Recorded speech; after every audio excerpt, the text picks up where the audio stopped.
Isso. Pergunta aí é só para testar a paciência do povo.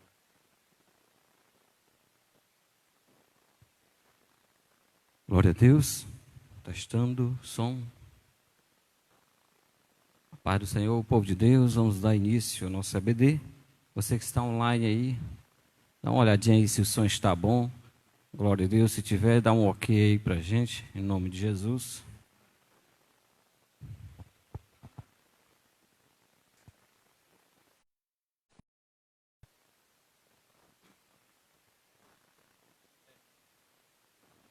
Glória a Deus.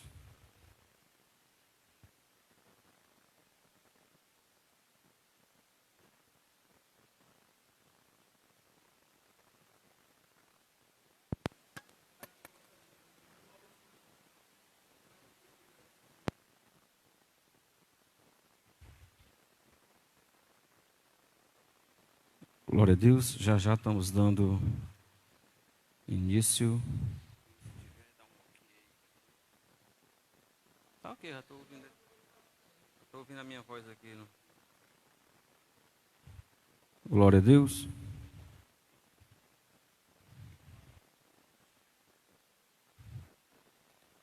Louvado seja o nome do Senhor. A paz do Senhor, irmã Ivonete. Pai do Senhor Marco Silva. Marco Silva disse que o som está ok. Som e a imagem ok. Glória a Deus. A paz do Senhor, irmão Francisco Paulo. Que Deus abençoe. Irmão Aprígio, a paz do Senhor também. Glória a Deus.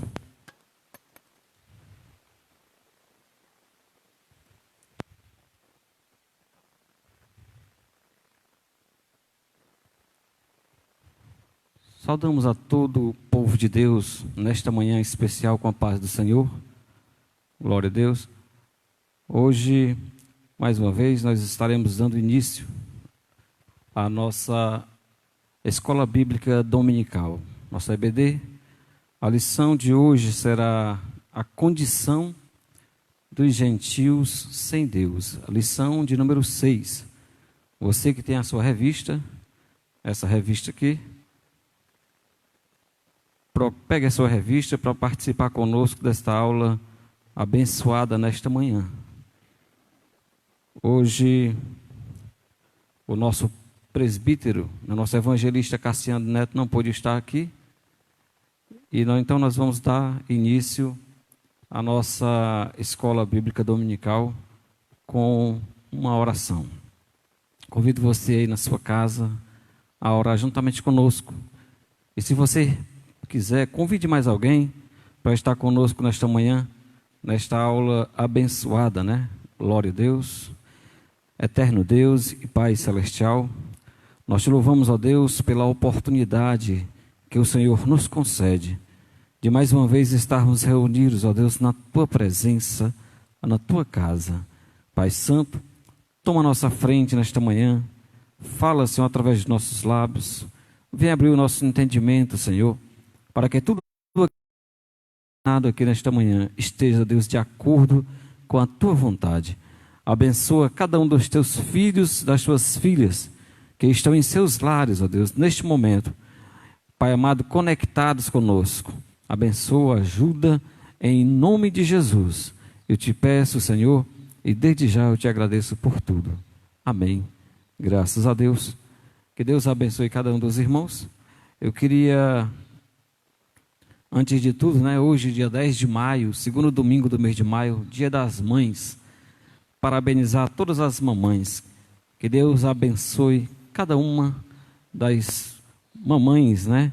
Que Deus continue dando graça e que cada filho saiba retribuir o amor e o carinho dispensado que cada uma das mães tem dado a eles. Quero parabenizar também minha mãezinha que está lá na Caucaia. Infelizmente ainda não posso visitá-la, né? Mas daqui a gente faz as nossas homenagens. A minha esposa também, glória a Deus, a Rosiane, que Deus possa continuar abençoando a serva de Deus, em nome de Jesus. E eu estendo essa homenagem a todas as mães do Facebook, todas as mães que estão assistindo também momento este evento. Que Deus possa continuar abençoando cada uma, em nome de Jesus. Hoje nós iremos estudar a lição de número 6, a condição dos gentios sem Deus. Você que está online, quiser contribuir com alguma pergunta ou alguma sugestão, ou acrescentar alguma coisa, nós estamos lendo, né, a sua mensagem, aquilo que você escrever, nós estamos aqui acompanhando. Lição de número 6, dia 10 de maio, condição dos gentios sem Deus. Textual: portanto, lembrai-vos de que vós, noutro tempo, éreis gentios na carne, e chamados incircuncisão, pelos que na carne se chamam circuncisão, feita pela mão dos homens. Efésios capítulo 2, versículo de número 11. A verdade prática diz: outrora sem Deus, por meio de Cristo, os gentios tornaram-se descendência de Abraão e herdeiros das promessas. Louvado seja o nome do Senhor. A nossa leitura bíblica em classe está no livro de Efésios, capítulo 2, do 11 ao 12. Também no livro de Romanos, capítulo 4, do 12 ao 14. Eu convido você, se você tiver a revista, abra na revista, na leitura bíblica em classe. Se não, você pode abrir aí na sua Bíblia mesmo. Efésios, capítulo 2, versículos do 11 ao 12. E depois Romanos 4, do 12 ao 14. Diz assim a palavra de Deus: portanto, lembrai-vos de que vós, noutro tempo, éreis gentios na carne, e chamados incircuncisão pelos que na carne se chamam circuncisão, feito pela mão dos homens. Que naquele tempo estáveis sem Cristo, separados da comunidade de Israel e estranhos aos concertos da promessa, não tendo esperança e sem Deus no mundo.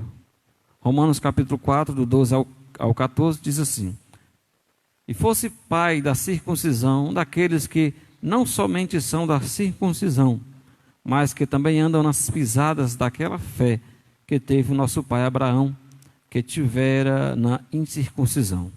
Porque a promessa que havia de ser herdeiro do mundo não foi feita pela lei a Abraão ou a sua posteridade, mas pela justiça da fé. Pois se os que são da lei são herdeiros, logo a fé é vã e a promessa é aniquilada. Glória a Deus. O nosso objetivo geral é esclarecer de que modo os gentios estiverão privados da promessa messiânica e os objetivos específicos que devem ser alcançados em cada tópico. É conceituar no primeiro tópico espiritualmente a circuncisão e a incircuncisão, explicitar a antiga condição dos gentios sem Deus e sem Cristo e afirmar que, desprovidos de Deus, os gentios marchavam para a perdição eterna. Glória a Deus, louvado seja o nome do Senhor. Que sejam bem-vindos aí todos os irmãos Wellington Machado, glória a Deus. Seja bem-vindo, servo de Deus. Nelson Rocha também, glória a Deus. A minha mãezinha também está assistindo, é Cleonice. Que Deus possa continuar abençoando cada um dos servos de Deus. Então vamos entrar na lição propriamente dita. Na introdução diz o seguinte: na presente lição veremos que o autor de Efésios, quem foi o autor de Efésios? Apóstolo Paulo, né? O autor de Efésios lembra aos gentios. Quem eram os gentios? Aqueles que não fazem parte da nação de Israel, né? Os gentios são aqueles que não são judeus. Lembra aos gentios de que antes da regeneração, né, antes do novo nascimento, eles eram incircuncisos e haviam experimentado 5 formas de privação. São 5 formas aqui que destacam na lição, que Paulo vai destacar nesses 2 versículos, né? Que é, eles estavam sem Cristo, separados de Israel, alienados quanto à promessa, sem esperança e sem Deus no mundo. Logo, estudaremos cada um desses aspectos. Então, a nossa lição de hoje vai ser baseado a estudar especificamente cada uma dessas 5 condições que os gentios se encontravam quando estavam antes de Cristo, né? Não conhecendo a Cristo. Primeiro nós vamos ver que eles estavam estranhos ao conceito. O primeiro tópico fala sobre chamados em circuncisão, né? Que vai ser distribuído em 4 pontos: conceito de circuncisão, o significado religioso da circuncisão, a circuncisão do coração, e também nós vamos ver no segundo ponto, estranhos ao concerto da promessa, uma vida sem Cristo, separados da comunidade de Israel e alienados aos pactos das promessas. No terceiro ponto, sem esperança e sem Deus, né? Que está subdividido em dois subpontos: desprovido de esperança e sem Deus no mundo. Então este é o assunto que nós iremos tratar nesta manhã, na lição com o tema de a condição dos gentios sem Deus. Glória a Jesus.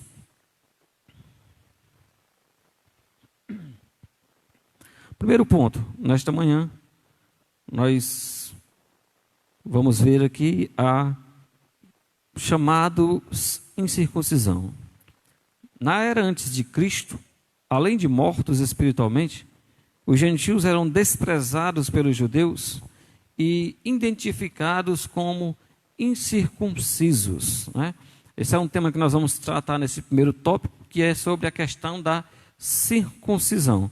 Quando fala-se incircunciso, é alguém circuncidado, né? Então nós vamos entrar um pouco nesse detalhe, nesse contexto, e primeiro vamos aprender o conceito de circuncisão. O que é circuncisão? Por que Paulo fala tanto a respeito de circuncisão, de incircuncisão? Tem hora que fica até difícil a leitura quando estamos lendo Romanos, quando estamos lendo Efésios ou Gálatas, que esse termo ele é muito utilizado, né? Interessante que quando Davi foi ao encontro de Golias, ele dizia o seguinte, Davi falou o seguinte, se referindo a Golias: quem é este incircunciso que desafia o exército do Deus vivo, né? Davi chama Golias de incircunciso. Então nós vamos tentar aqui explicar um pouco a respeito dessa circuncisão, do significado não utilizado, né, na Bíblia Sagrada. O conceito de circuncisão. Circuncisão é a remoção cirúrgica do prepúcio do órgão sexual masculino.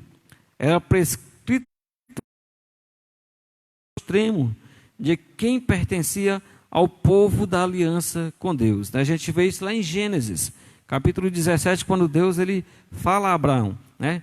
Quando Deus conversa com Abraão e instrui Abraão a fazer isso. O procedimento era realizado no 8º dia de vida dos nascidos em Israel ou estrangeiros comprados a dinheiro. Quem não era circuncidado era tido como um incircunciso, né? Então, quem eram os incircuncisos? Eram aqueles que automaticamente não haviam sido circuncidados e, portanto, excluídos da aliança. A circuncisão tornou-se um sinal que distinguia os judeus dos demais povos gentílicos. Então, quando foi instituído este sinal, né, da circuncisão, em qual momento Deus instituiu? A Bíblia diz que Deus chega a Abraão, 12 do livro de Gênesis, e Deus conversa com Abraão e Deus chama Abraão para sair do meio da parentela dele, do meio daquele povo onde ele vivia, né? E dizendo para Abraão que faria dele uma nova nação, que faria de Abraão uma grande nação, uma nação a partir de Abraão, que seria uma nação referência, uma nação que estava ali debaixo da guarda e da orientação divina.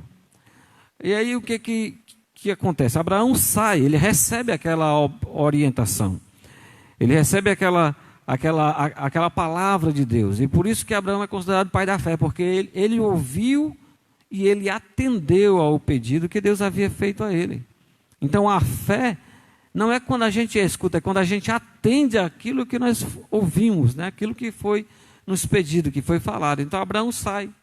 Então Deus promete de Abraão fazer uma grande nação.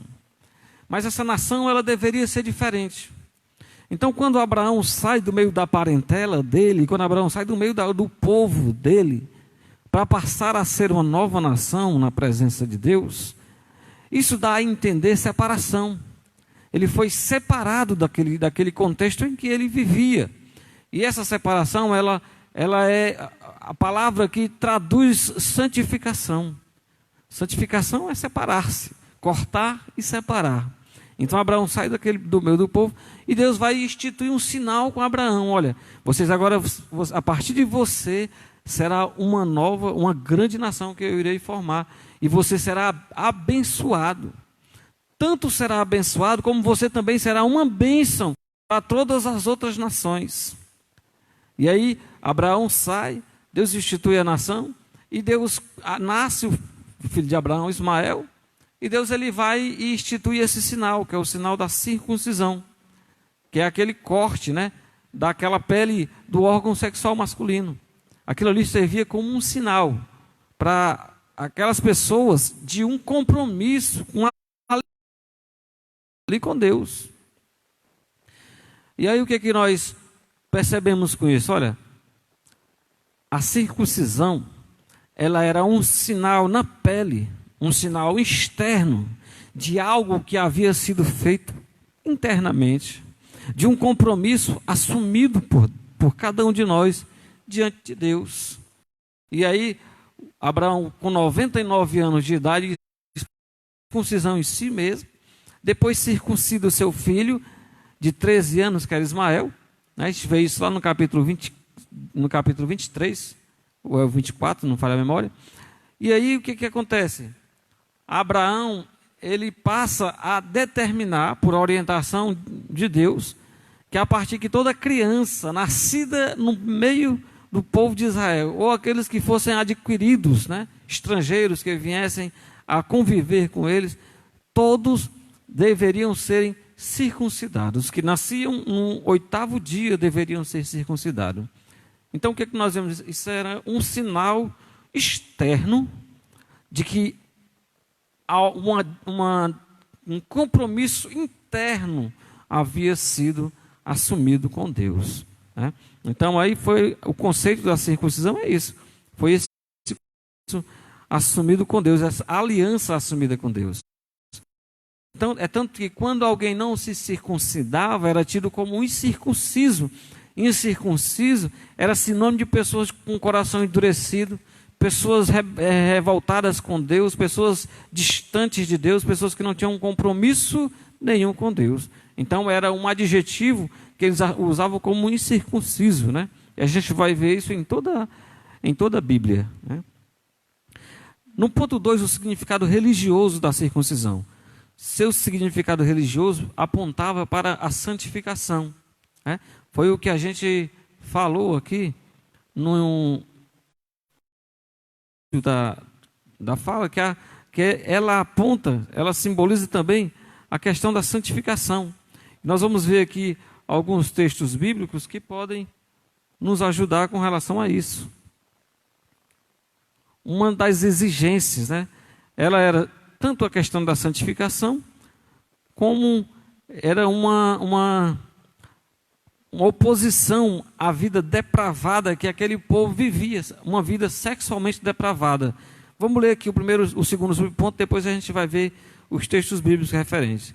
Com seu significado religioso apontava para a santificação, como a corrupção e as práticas idólatras estavam fortemente relacionadas com a sexualidade depravada.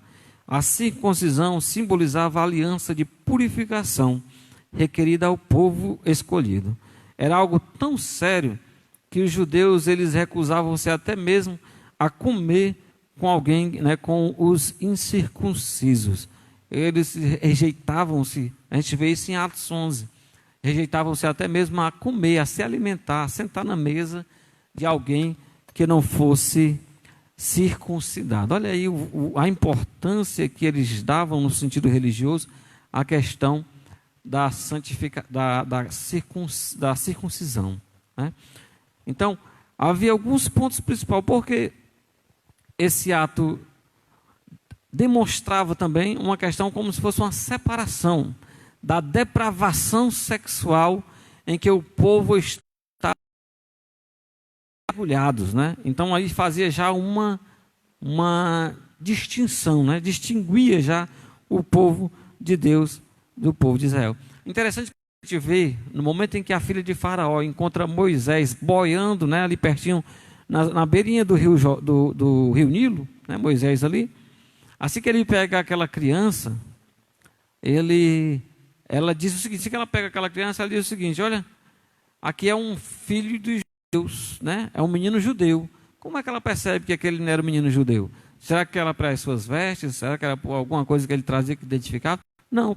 O que ela identificava Moisés como menino judeu foi a questão de Moisés circuncidada, né? Porque ele já estava com mais de 3 meses. A criança era circuncidada no 8º dia. Então o que nós vemos? Que pelo fato daquela criança ser circuncidada, ela identificou automaticamente que aquela criança se tratava de um filho de uma judia, né? De um judeu. Glória a Deus. Então ela tinha um significado religioso importante, porque era como se fosse ali uma demonstração na prática, né?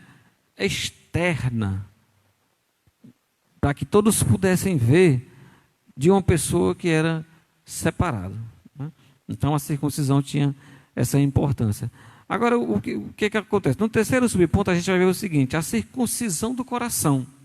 Ixi, mas como é que pode ser circuncisão do coração, né? Se a gente está falando aqui sobre a circuncisão na carne, que circuncisão é essa no coração que a Bíblia vai falar? E é interessante notar que a Bíblia não fala de circuncisão do coração, não apenas no Novo Testamento, mas até mesmo no Antigo Testamento, usando os profetas, né, falando a respeito daquelas pessoas que eram incircuncisas de coração, né? Então nós vamos ver aqui e vamos compreender o que significa essa circuncisão do coração. Glória a Deus. A paz do seu irmão Eugênio Queiroz, pastor Miraci, Neurivânia, Deus abençoe cada um. A circuncisão do coração. O apóstolo reconhece que os gentios não faziam parte da circuncisão, mas com uma ressalva: o sinal dos judeus era apenas físico e realizado por mãos humanas, né? A gente viu isso no versículo 11 do capítulo 2 da nossa leitura bíblica em classe.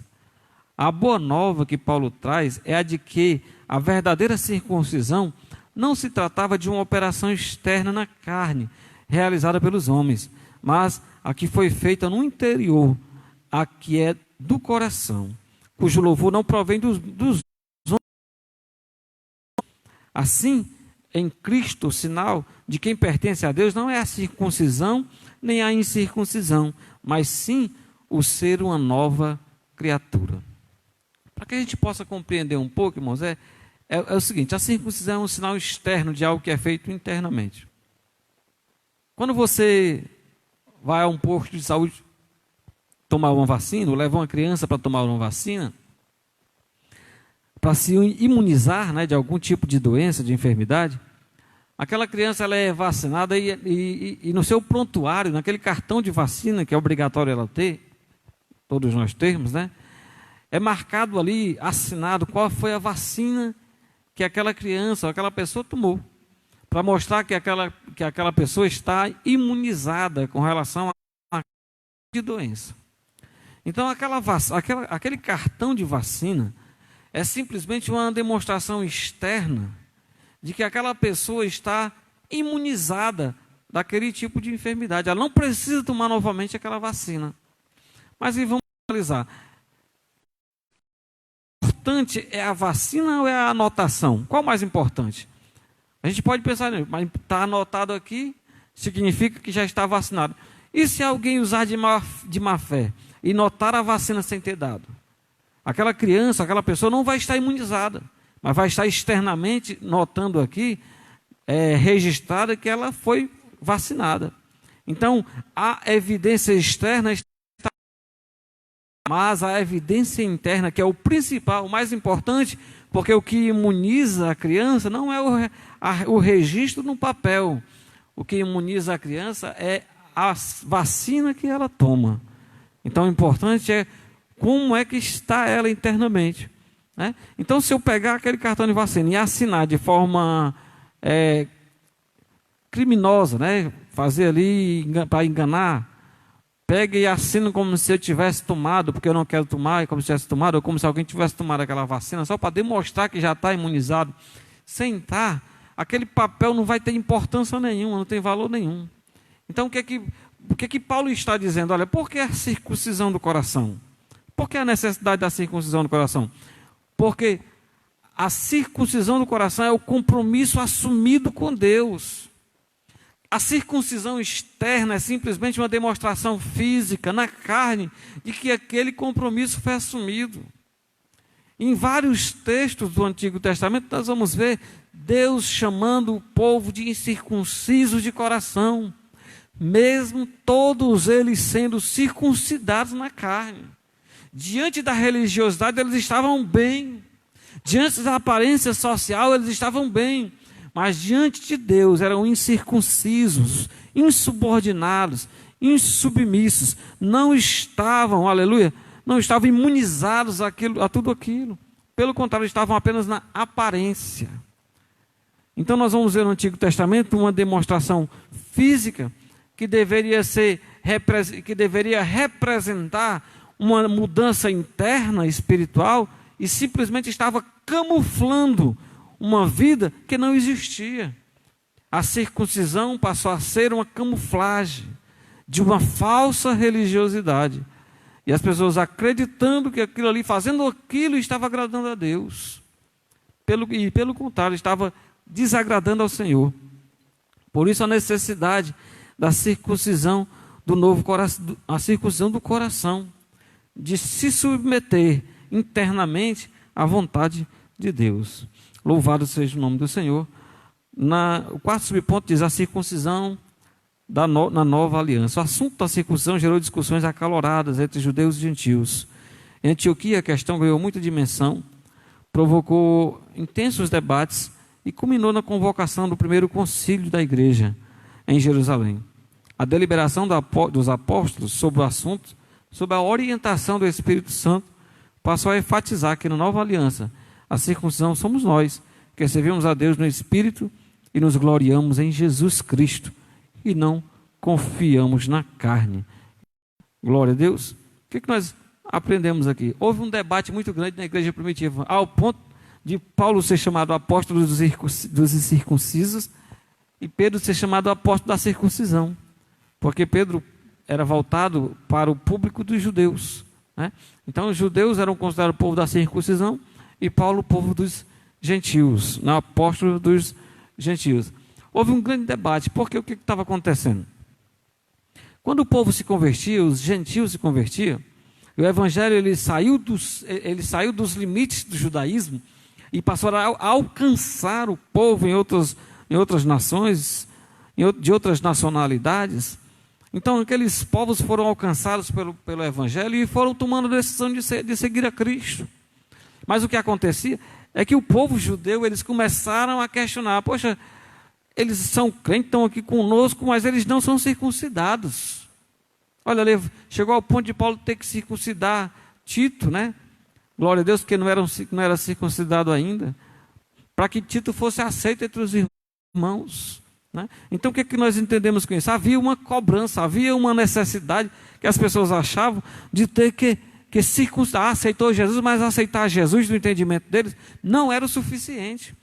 Eles tinham que tomar a decisão de se circuncidar, mesmo sendo cristãos, para poder ser aceitos como servo de Deus. Então houve aquela discussão, e Paulo diz, olha, Paulo evangelizava a igreja, instituía ali um presbítero, tomava ali, deixava direcionado ali, depois Paulo saía. Quando Paulo saía, chegava os judaizantes, né? Corrigindo aqui, Paulo circuncidou Timóteo, né? Não Tito. Timóteo que era filho de mãe judia, né? Então o que acontece? Quando Paulo saía, chegavam os crentes chamados judaizantes e começava a exigir das pessoas, né, dos cristãos gentios, exigências que estavam limitadas apenas ao povo judeu, né, como a guarda do sábado, a circuncisão, atribuindo a esse fato, a essas obediências, a salvação e tirando o crédito, o mérito do sacrifício de Cristo, né? Então, devido a esse problema, houve a necessidade de a realização do primeiro concílio, a primeira reunião dos apóstolos, porque se reúnem para resolver problemas. Quando os problemas surgem, eles surgem para serem resolvidos, né, para serem esclarecidos. Então houve aquele concílio de Atos 15, lá em Jerusalém, né, e que foi decidido lá naquela decisão final de Tiago, irmão de Jesus, que era o líder da igreja em Jerusalém, decidiu que não havia necessidade dos gentios passarem pela circuncisão, né? Não havia necessidade deles serem circuncidados. Mas isso foi algo que culminou em vários conflitos doutrinários, em vários problemas, e a gente vê Paulo batendo muito nessa tecla quando ele está falando nas suas epístolas, né? Principalmente Romanos também ele fala muito sobre isso. E aí nós vimos aqui um resumo do que seria a questão da circuncisão e qual era a importância dela para o povo judeu, né? Como foi originada pelo próprio Deus lá em Abraão, né? A importância dela, qual o significado, o que seria a circuncisão propriamente dita. Isso foi o nosso primeiro ponto. Se você tem alguma dúvida sobre esse primeiro ponto, né? Sobre esse assunto, você pode perguntar aqui, ou então, se eu tiver deixado de falar alguma coisa, você pode acrescentar também, para que a gente possa enriquecer mais ainda a nossa aula, né? Lá em Efésios capítulo 4, sei que nós ainda vamos estudar o capítulo 4 de Efésios, né, nas próximas lições, mas eu queria só ler aqui o versículo de número 12.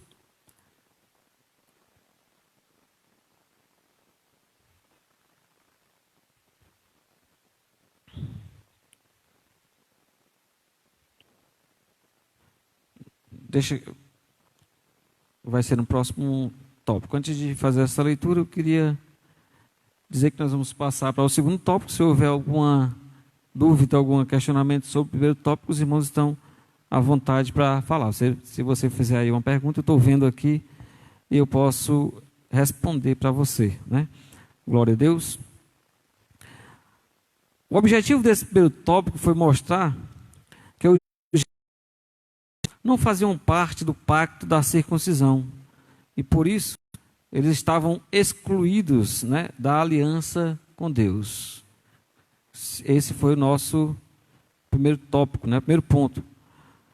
Segundo ponto, estranhos ao concerto da promessa, né? Nessa parte, o apóstolo Paulo aponta a situação dos gentios.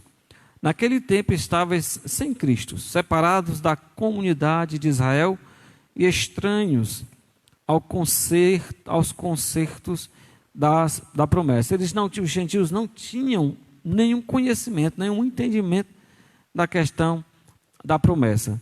Nós vamos ver porque, na verdade, os judeus eles já tinham essa expectativa, eles já esperavam, né? Eles já tinham essa esperança, já haviam recebido a promessa e estavam ali na expectativa de que essa promessa se concretizasse.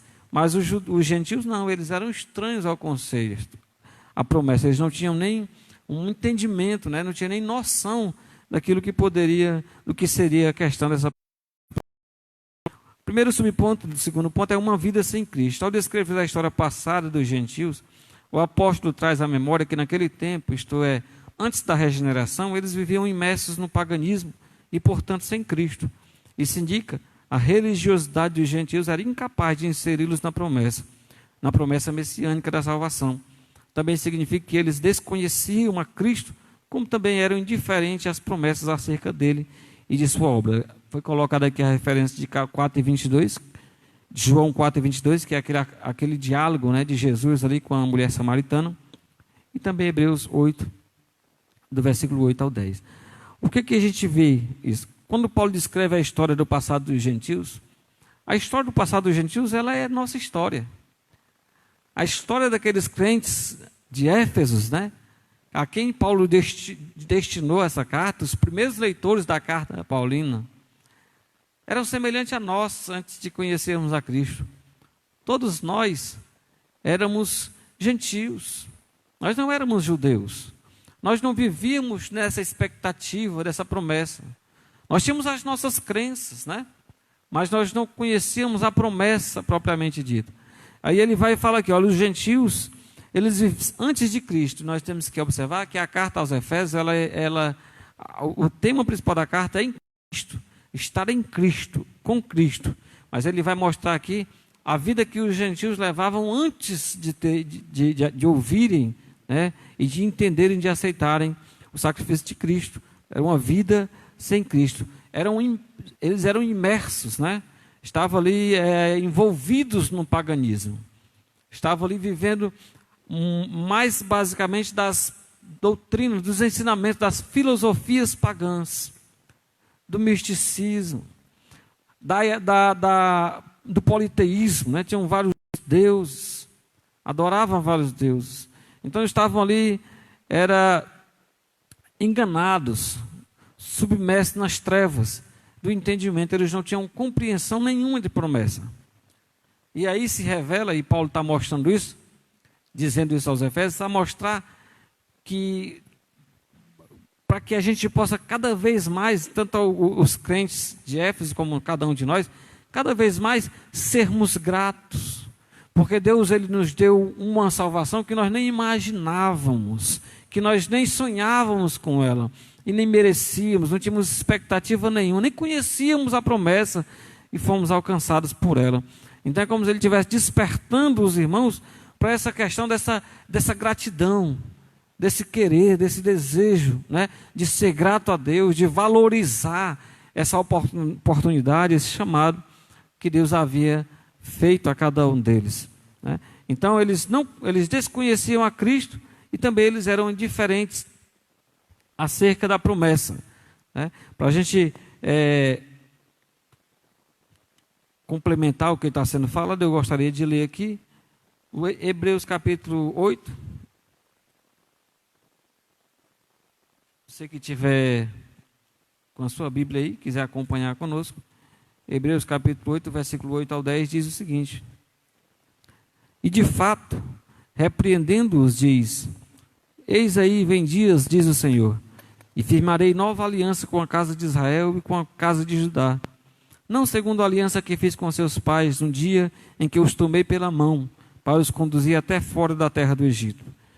Pois eles não continuaram na minha aliança, e eu não atentei para eles, diz o Senhor.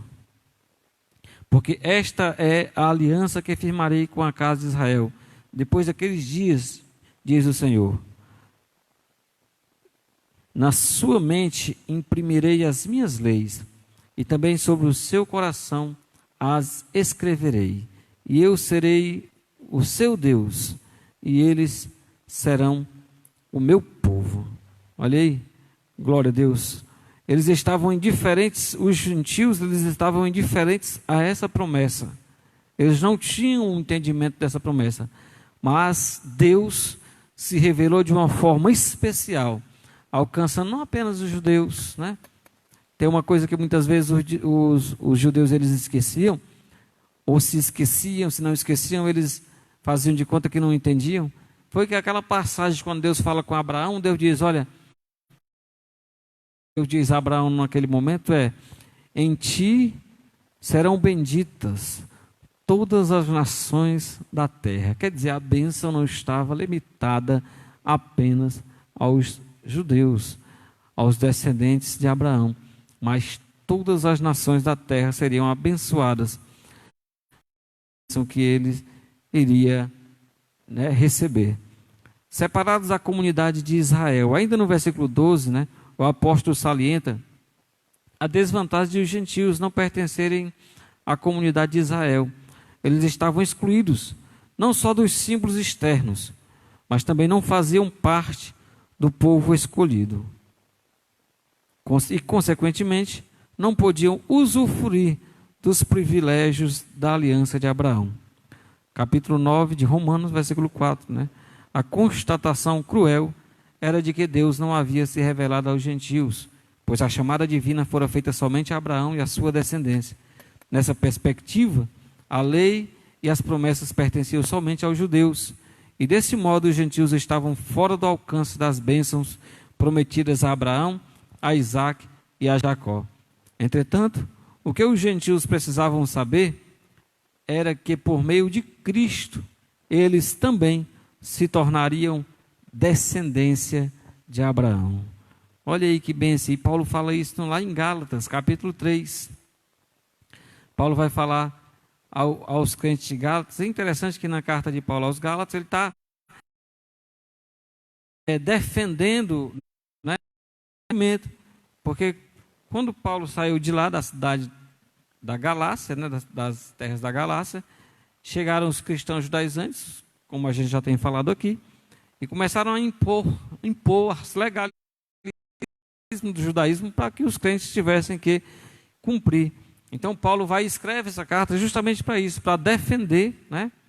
Para defender o evangelho, né? Vem defender o evangelho, tanto que ele diz, olha, se alguém, ou eu mesmo, ou um anjo do céu descer e pregar a vocês outro evangelho, não aceite, que seja considerado anátema, né? Então ele estava ali orientando a não aceitarem. Gálatas 3:29 diz assim, e se sois de Cristo, também sois descendentes de Abraão, e herdeiros segundo a promessa. Olha o que Paulo disse, se sois de Cristo, se vocês estiverem em Cristo, o caminho para participar da promessa é Cristo. O caminho para se tornar descendência de Abraão por meio da fé é Cristo. Então o que Paulo está dizendo? Irmãos, se vocês estiverem em Cristo, não se atribule com o que os judeus estão dizendo, com o que os cristãos judaizantes estão falando. Se você está em Cristo, vocês também são filhos de Abraão. Tem até um texto que a Bíblia diz que até dessas pedras Deus pode suscitar filhos a Abraão, né? Então o que mostra? Eles estavam separados da promessa, não faziam parte da comunidade de Israel, porque aí na comunidade de Israel haviam os judeus natos, né? E haviam também os prosélitos. Quem eram os prosélitos? Os prosélitos eram aqueles que se convertiam ao judaísmo e passavam a praticar todo o ritual que os judeus praticavam, se circuncidavam, guardavam o sábado, se abstiam de alguns tipos de alimento, tudo que os judeus determinavam, eles mesmo sem ser judeus, né, eram os prosélitos, eles praticavam para participar daquilo que os judeus participavam. Então, mesmo sem ser judeus e mesmo sem ser prosélitos do judaísmo, os cristãos de Cristo passaram a ser participantes da promessa e descendência de Abraão. Olha aí que bênção. Louvado seja o nome do Senhor. Então o que Paulo está explicando aqui? Paulo está mostrando como nós estávamos. E quando ele fala como nós estávamos antes de Cristo, automaticamente ele coloca em xeque a situação de todos aqueles que hoje ainda estão distantes de Cristo.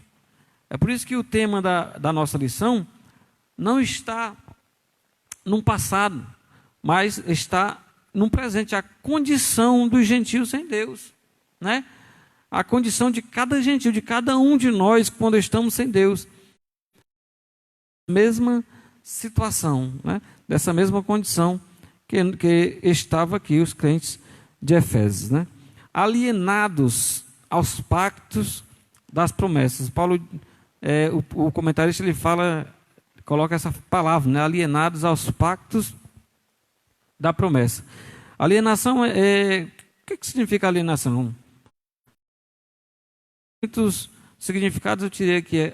Um deles que significa aquele que vive sem conhecer ou compreender a realidade que o cerca. Quer dizer, aquele que não tem um entendimento, não tem a compreensão adequada da realidade que está cercando ele ao seu redor, que está o envolvendo, né? Está sendo envolvido pela realidade, mas não consegue distinguir, não consegue compreender. É uma pessoa que está alienado, eles não têm esse conhecimento. Então, quando Paulo diz que eles eram alienados, quando o comentarista usa essa expressão, alienados aos pactos das promessas, está mostrando que eles não tinham nem noção, eles não tinham entendimento de que promessa, né? Uma vez separada da comunidade de Israel, os gentios desconheciam que Deus estabelecera com os patriarcas israelitas. Esses pactos giravam em torno da grande promessa do advento do Messias, né? Nós vemos aqui no capítulo 3 de Atos, que fala sobre isso. Dentre eles o pacto abraâmico, né, lá em Gênesis 12, do 1 ao 3. O pacto mosaico, Deuteronômio 28, do 1 ao 4, que são as bênçãos, né? E o pacto davídico, segundo Samuel 7, do 13 ao 16. Na verdade, esses pactos são reiterações da promessa messiânica. Os gentios não tinham uma noção deles e, por conseguinte, estavam alienados de qualquer promessa ou esperança messiânica. Agora, uma vez regenerados em Cristo, é revelada a grandeza do amor divino. De alienados da promessa por meio do sangue de Jesus, os gentios tornaram-se herdeiros da maravilhosa promessa. E ele finaliza com o mesmo versículo que finalizou o ponto anterior, Gálatas 3 e 29. Então, alienados não tinham noção, né? Nós vemos aqui a promessa a Abraão, e existem outros pactos, que na verdade são reiterações da promessa messiânica. Todos os pactos que são firmados no Antigo Testamento eram algo que apontava para Cristo, né? Simplesmente eles eram reiterados. Mas na frente Deus reitera, né? Deus dá aquela lembrança, aquela complementação para Moisés, depois também para Davi, né? Então são todos esses pactos, são reiterações do mesmo pacto que foi o pacto messiânico. É por isso que a Bíblia vai dizer que eles esperavam a promessa, eles aguardavam. A Bíblia vai dizer que viram de longe, né? Abraão viu de longe, mas eles morreram. Por quê? Porque a promessa era uma só, reiterada em vários patriarcas, para que eles pudessem compreender, né, o que era a realização daquela promessa. Então os gentios, mesmo estando alienados, mesmo sem saber o que estava acontecendo em sua volta, né, mesmo sem compreender nada a respeito da promessa, eles, pela grandeza do amor de Cristo, que foi revelado, né, através do seu sacrifício, eles passaram de alienados da promessa, por meio do sangue de Jesus, se tornaram agora também herdeiros dessa promessa. Olha aí que bênção, né, irmãos? Que a graça de Deus alcançou não apenas os judeus, mas também todos nós fomos alcançados por essa graça. E hoje nós não somos estranhos à promessa. Pelo contrário, hoje nós também somos herdeiros dessa promessa. Glória a Deus, abençoada. Glória a Jesus. Presbítero Eugênio Queiroz, seja bem-vindo. Jonatas Garcia, Fernando Chua. Glória a Deus. Muita gente boa assistindo. Se você quiser também participar, compartilhe também com outras pessoas. Glória a Deus.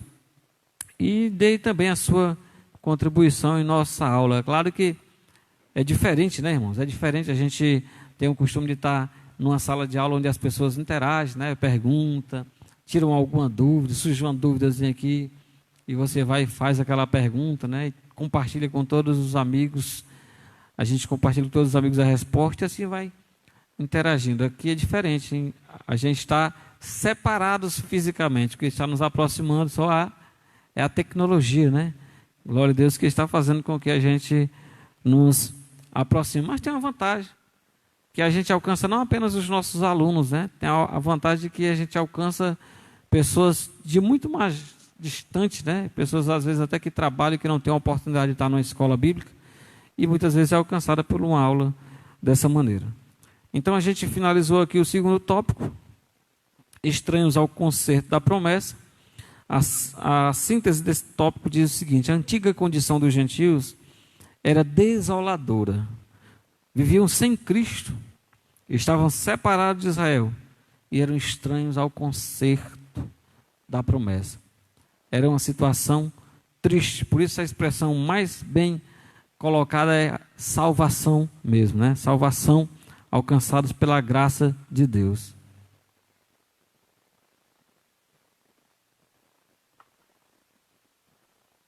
Terceiro subponto, sem esperança e sem Deus. Terceiro ponto, sem esperança e sem Deus. Terceiro e último, né? Agora Paulo passa a escrever a situação dos gentios que viviam não tendo esperança e sem Deus no mundo. Né? Capítulo 2 de Efésios, versículo 12. Desprovidos de esperança. A palavra esperança traz a ideia de confiança. E nas Escrituras o seu principal uso está ligado à confiança nas promessas divinas.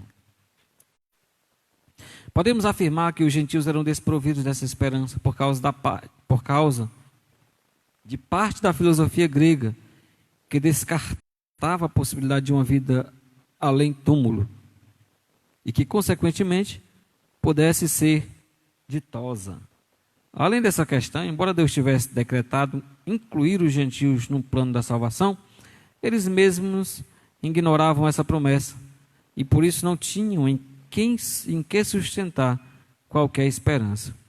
Como a esperança é a âncora para a alma, os gentios desprovidos dela padeciam de medo e incerteza. Por conseguinte, a falta de esperança e de paz revelava a ausência de Deus. Glória a Deus. Então, o irmão Alexandre está pedindo oração. Amém, irmãos. No final da lição, a gente vai orar por você.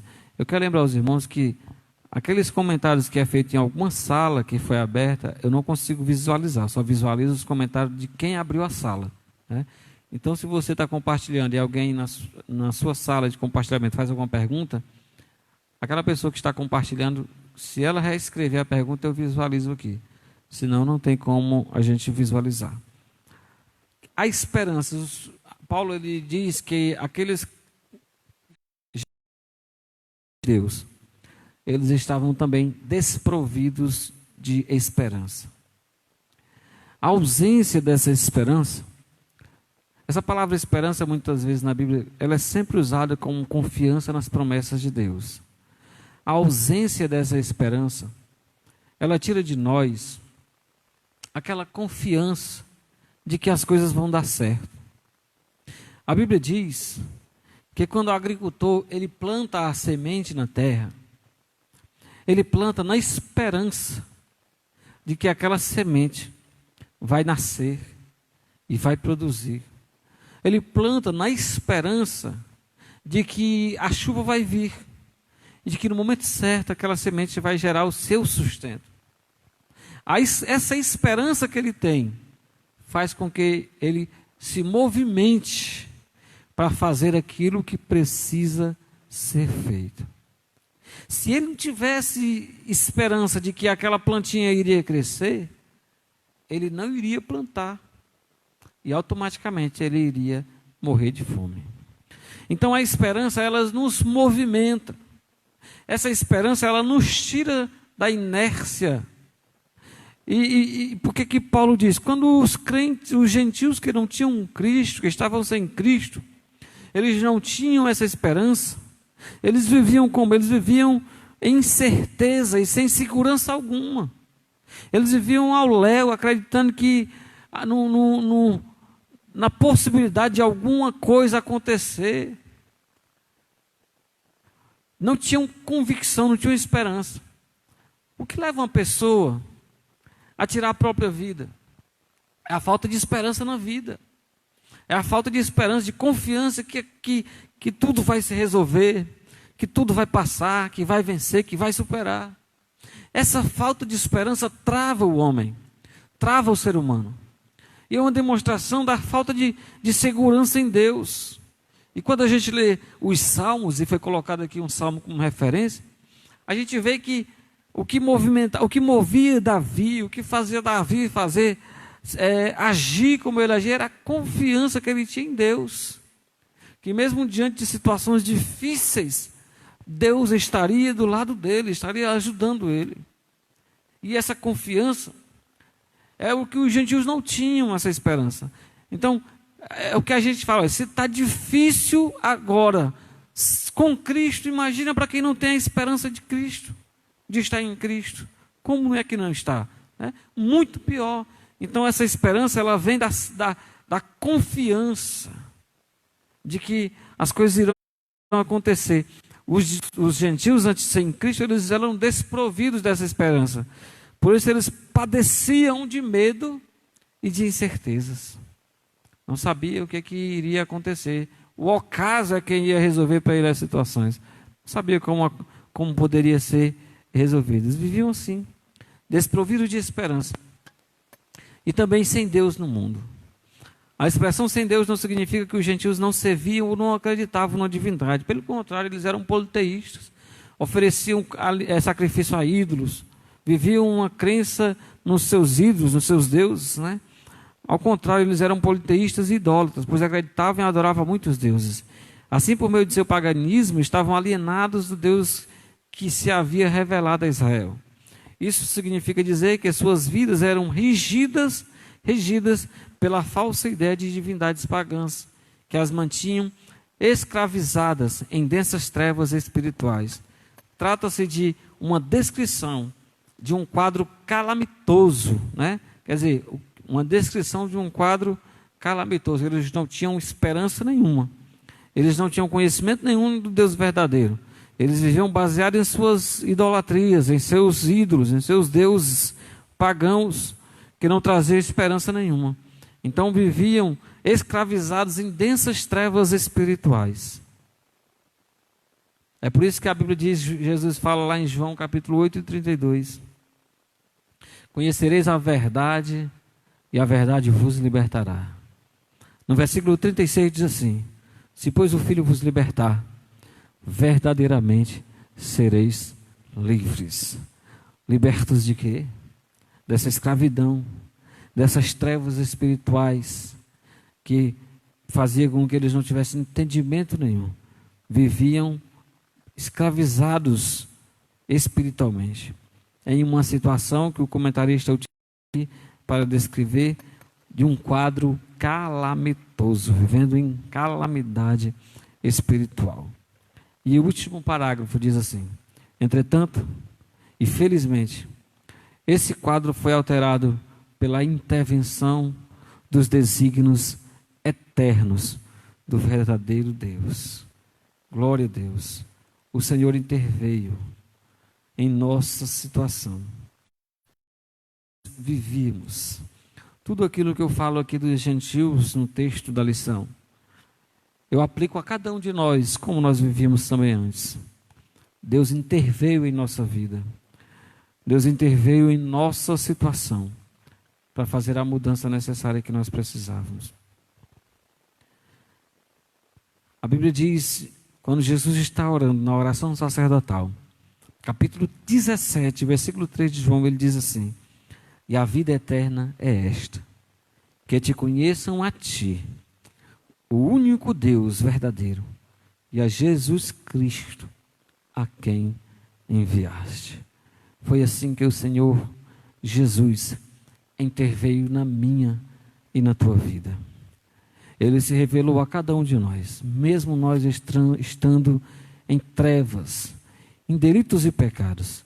Ele interveio em nossa vida, trazendo esclarecimento, trazendo conhecimento e trazendo a vida eterna. E a vida eterna é essa, que nós conheçamos a Deus, único e verdadeiro Deus, e a Cristo Jesus, a quem Deus enviou. Glória a Deus. Através dessa intervenção divina, o Senhor nos alcançou. E nós passamos a ser também herdeiros dessa presença gloriosa, dessa bênção gloriosa, que é a salvação em Cristo Jesus. Deus interveio em nosso favor, não porque nós merecíamos, glória a Deus, mas porque fazer isso por cada um de nós. Glória a Deus. A Bíblia diz assim: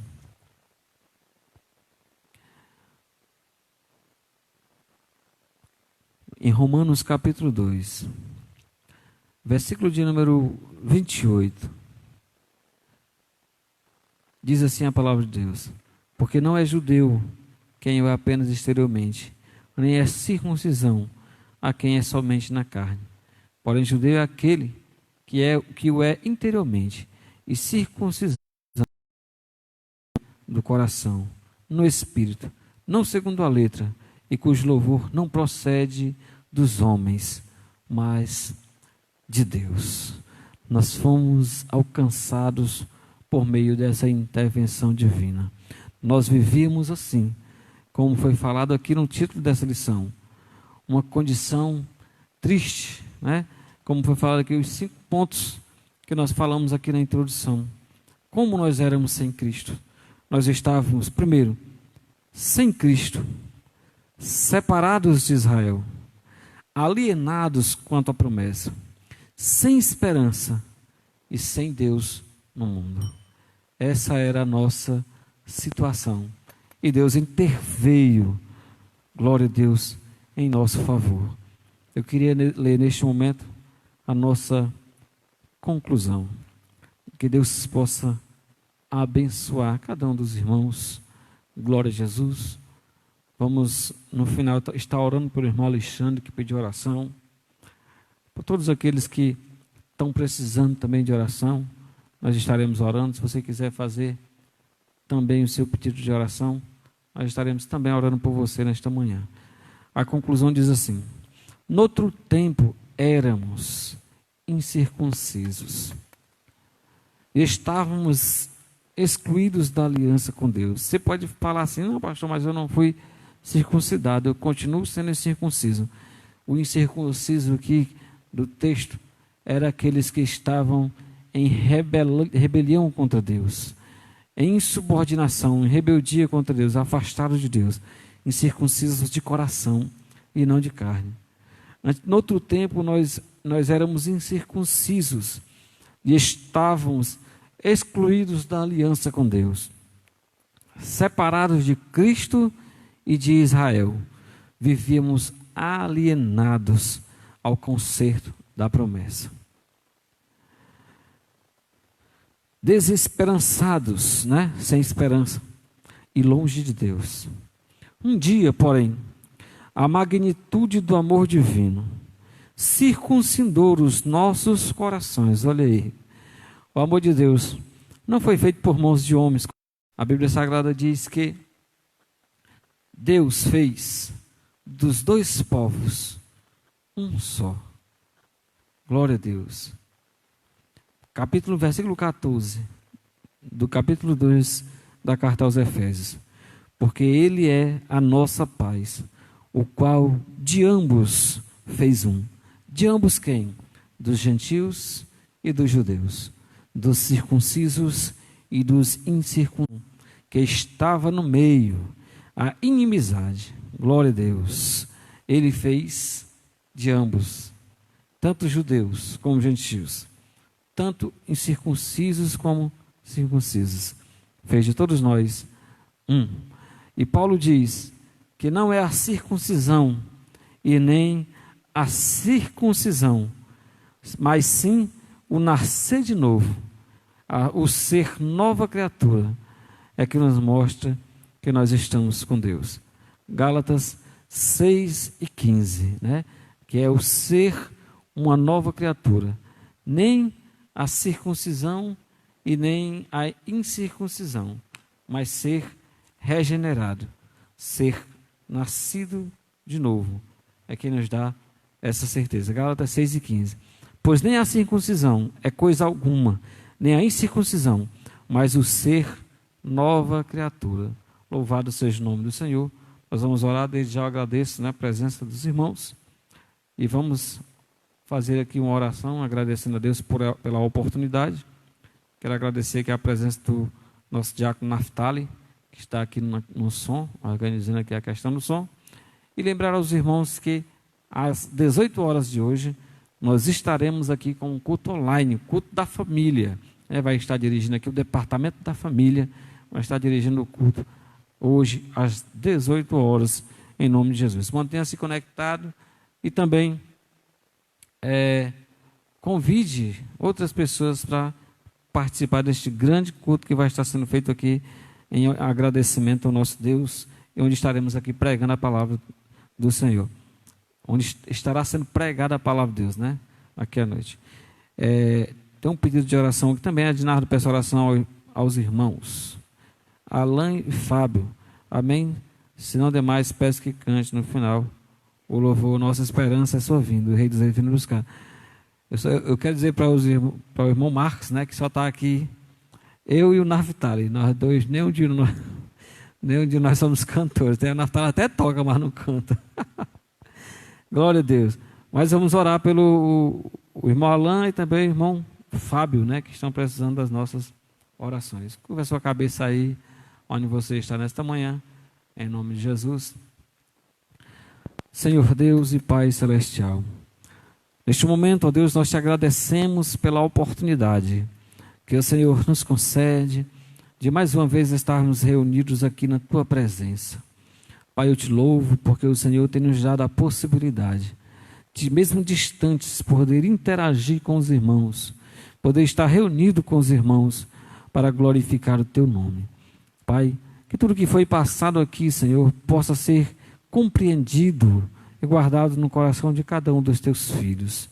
Eu quero te pedir, Senhor, por todos aqueles que têm pedido oração, o irmão Alexandre que tem pedido oração, Senhor, tu sabe a causa do teu filho, o que tem motivado, Senhor, ele a pedir, a fazer esse pedido de oração.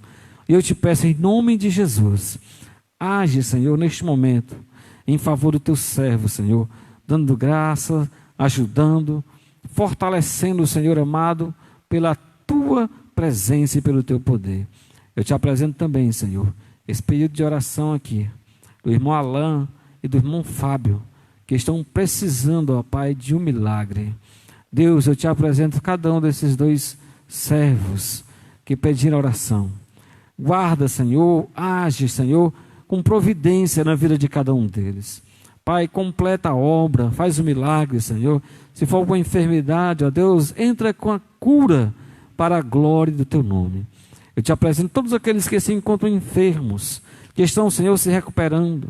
Deus amado, em nome de Jesus, vai curando, vai restaurando, Senhor, a saúde de cada um, Senhor, para a glória do teu nome. Eu te apresento o nosso evangelista, o pastor Wellington, Senhor. Restaura cada dia mais a saúde do teu filho. A irmã Maísa, Senhor, também que está se recuperando. Deus, em nome de Jesus, restaura a saúde da tua serva, Senhor.